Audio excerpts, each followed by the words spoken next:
अस्सलाम वालेकुम दोस्तों, आप देख रहे हैं एडवांस टेक चैनल और आज मैं आपके लिए एक वीडियो लेकर आया जिसमें मैं आपको बताऊंगा कि आप अपने थर्मोइलेक्ट्रिक कूलर से अच्छी परफॉर्मेंस किस तरह से ले सकते हैं और इससे ज़्यादा कूलिंग किस तरह से ले सकते हैं। तो इसके बारे में कुछ टिप्स हैं। इससे पहले भी मैं एक वीडियो बना चुका हूँ, बल्कि 2-3 बना चुका हूँ। उनके भी लिंक मैं इस वीडियो के डिस्क्रिप्शन में डाल दूँगा। उनमें भी एक वीडियो जो इसके टिप्स के ऊपर थी। तो दोस्तों ये मेरी अपनी जो है ऑब्जर्वेशन है और कुछ मैंने खुद इसके ऊपर एक्सपेरिमेंट्स किए हैं जिसके बाद फाइनल जो मैं अपने ओपिनियन दे रहा हूँ और फाइनल मैं इसको बता रहा हूँ कि आप इसको किस तरह से यूज़ करें। तो दोस्तों वीडियो को स्टार्ट करने से पहले मैं आपको यही रिकमेंड करना चाहता हूँ कि अगर अभी तक आपने मेरे चैनल को सब्सक्राइब नहीं किया तो मेरे चैनल को सब्सक्राइब कर लें और दोस्तों नोटिफिकेशन हासिल करने के लिए बेल के बटन पर क्लिक करना मत भूलिएगा। दोस्तों ये कुछ इस तरह से इसकी मैंने सेटिंग की हुई है। ये वाला जो हिस्सा ये इसका गर्म हिस्सा है, नीचे एक फ़ैन लगा है जो इसकी सक्शन कर रहा है गर्म हवा को, और ये नीचे एक और हीट सिंक है ताकि फ़ैन के नीचे जो है एयर गुजरने का रास्ता हो। अगर इसको मैं डायरेक्टली लगा दूंगा तो फ़ैन को जो है ब्लो करने के लिए, एयर ब्लोअर करने के लिए जो है वो जगह नहीं मिलेगी और ईज़िली जो है एयर थ्रो नहीं होगी। इसलिए मैंने नीचे एक हीट सिंक रखा है। तो ये भी गर्म है, ये भी गर्म है, ये ठंडा है। लेकिन दोस्तों आपको मैं एक चीज़ बताता चलूँ कि इस टाइम इस कमरे का और बाहर जो मौसम है वो बहुत ही ज़्यादा गर्म है। तो ये एक्सपोज एरिया जो है इतना ज़्यादा ठंडा नहीं हो रहा।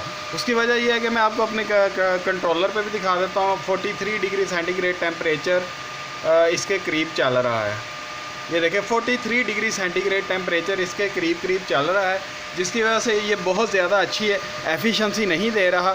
लेकिन मैं अभी आपको इसका टेम्परेचर चेक करके दिखा देता हूँ कि ये कितनी डिग्री सेंटीग्रेड टेम्परेचर पे काम कर रहा है। तो उसके लिए दोस्तों करना कुछ ये है कि आपने बहुत ही ईजी सा स्टेप है, वो मैं आपको अभी बता देता हूँ। दोस्तों मैंने एक और चीज़ गेस की है, वो ये है कि दोस्तों ये एक्सपोज पड़ा हुआ था इसका कूलिंग वाला एरिया। उसकी वजह से दोस्तों काफ़ी ज़्यादा जो है ना इसकी वेस्ट हो रही थी कूलिंग जो, क्योंकि इस रूम का टेम्परेचर मैं आपको दिखा देता हूँ कि इस टाइम जहाँ पे ये काम कर रहा है वहाँ पे 44 डिग्री सेंटीग्रेड टेम्परेचर है। ये भी बहुत ज़्यादा गर्म हो रहा है और ऊपर से वो एक्सपोज था, जिसकी वजह से दोस्तों इसकी कूलिंग बहुत ज़्यादा वेस्ट हो रही थी। तो जैसे कि आपने देखा होगा कि फ्रीज़र या फ्रिज वगैरह का वो कम्प्लीटली जो है वो इंटरनली वो एक तो वो एक्सपोज नहीं होता, बिल्कुल कवर होता है और सील बंद होता है, उसमें एयर भी नहीं जाती जब उसकी रबर्स वगैरह बंद हो जाती हैं, डोर्स का बंद हो जाता है। और दूसरी बात यह है कि उन्होंने अंदर थर्मोपोल की कुछ इस तरह की शीट्स वगैरह रखी होती हैं जो कि कूलिंग को बाहर की तरफ नहीं आने देती और बाहर की गर्मी को अंदर की तरफ नहीं जाने देती। तो उस फार्मूले को फॉलो करते हुए मैंने इसके ऊपर एक छोटा सा बॉक्स लगाया है। ये बॉक्स को इतना हैवी नहीं है, आप देख सकते हैं जैज़ 4G वाईफाई के डिवाइस का है। ये सिंपल सी लेयर्स है इसकी आउटसाइड पे, बहुत नॉर्मल सा है, लेकिन इसे एट लीस्ट इसके टेम्परेचर में जो वाज़ेह फ़र्क आएगा वो पता लग जाएगा।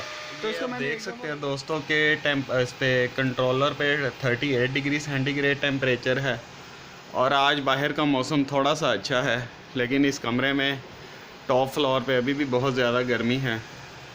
तो इस पे 38 डिग्री सेंटीग्रेड टेम्परेचर है, जबकि इस पे 32 डिग्री सेंटीग्रेड टेम्परेचर है। क्योंकि ये मैं एसी वाले कमरे से अभी उतार के लेकर आया हूँ तो वहाँ पे ये काफ़ी ठंडा था, 28 पे था बल्कि आई गेस।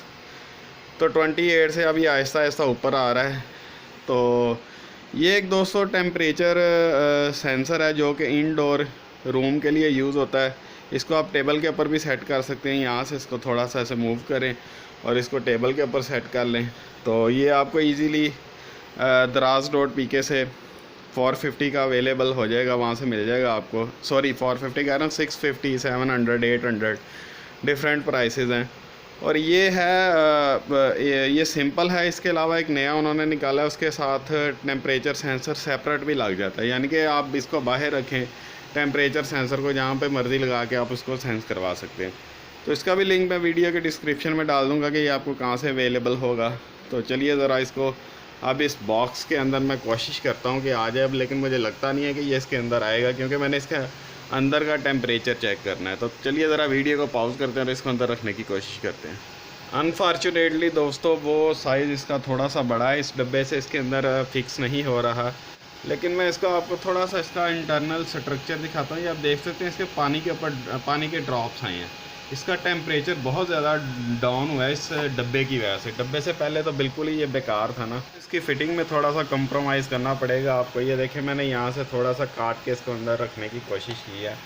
अब मैं इसको कोशिश करता हूँ किसी और चीज़ से कवर भी करूँ, ताकि इसके अंदर का जो टेम्परेचर है वो ज़ाया ना हो। पानी वैसे काफ़ी ज़्यादा इसके ऊपर आया है, मॉइस्चर इकट्ठा हुआ है कूलिंग की वजह से।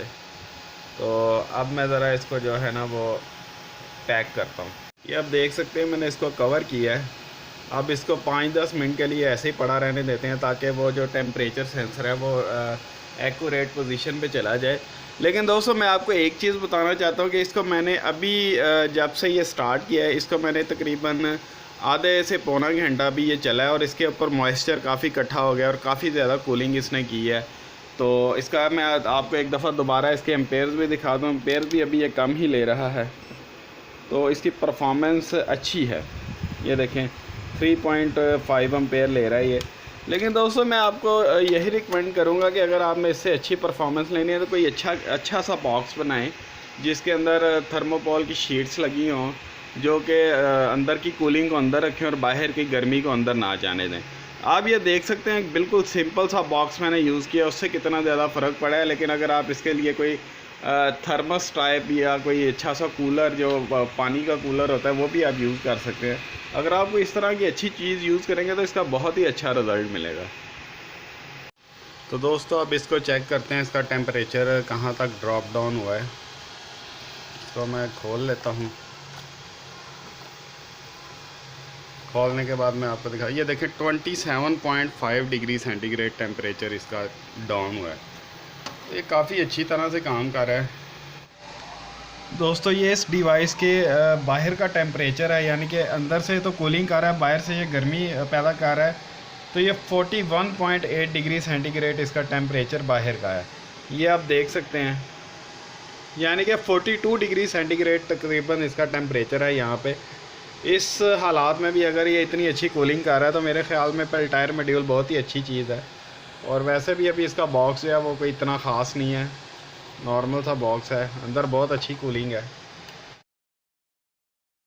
तो दोस्तों ये तो थी मेरी आज की वीडियो। उम्मीद करता हूँ आज की आपको मेरी वीडियो पसंद आई होगी। अगर मेरी वीडियो पसंद आए तो मेरी वीडियो को लाइक करें। अगर आपको नहीं पसंद आए तो आप इसको डिसलाइक भी कर सकते हैं। इसके अलावा दोस्तों अगर आपको कोई क्वेश्चन है तो वो भी आप कमेंट्स बॉक्स में मेरे से पूछ सकते हैं। और दोस्तों मेरी वीडियोज़ को अपने दोस्तों के साथ भी शेयर कीजिए। और अगर अभी तक आपने मेरे चैनल को सब्सक्राइब नहीं किया तो मेरे चैनल को भी सब्सक्राइब कर लें। और नोटिफिकेशन हासिल करने के लिए बेल के बटन पर क्लिक करना मत भूलिएगा। दोस्तों आज के लिए इतना ही, मुझे इजाज़त दीजिए। अल्लाह हाफिज़।